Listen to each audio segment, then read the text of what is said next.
दिल्ली के मुख्यमंत्री अरविंद केजरीवाल को सोमवार को इन्फोर्समेंट डायरेक्टरेट के सामने पेश होना था। वो वहां तो नहीं पहुंचे, लेकिन राजघाट पहुंच गए।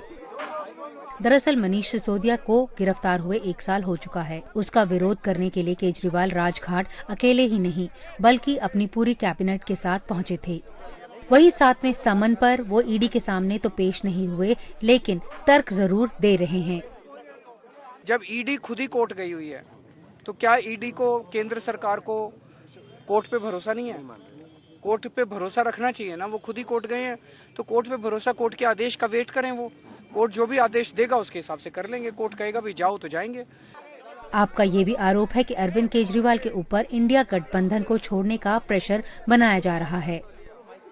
दिल्ली के भ्रष्टाचारी मुख्यमंत्री अरविंद केजरीवाल को आज जांच एजेंसी के सामने पेश होना था। तो ये पहले मुख्यमंत्री हैं जो अपने उप मुख्यमंत्री के जेल जाने की एनिवर्सरी भी मना रहे हैं।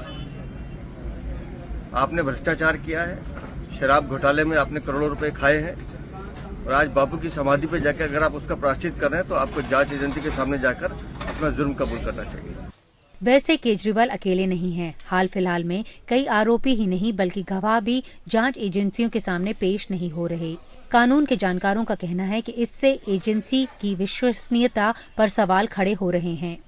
अगर सबूत पूरे और पक्के हों तो जांच एजेंसी आरोपी को गिरफ्तार कर सकती है, अगर नहीं तो कोर्ट जाकर गिरफ्तारी का वारंट तो ले ही सकती है।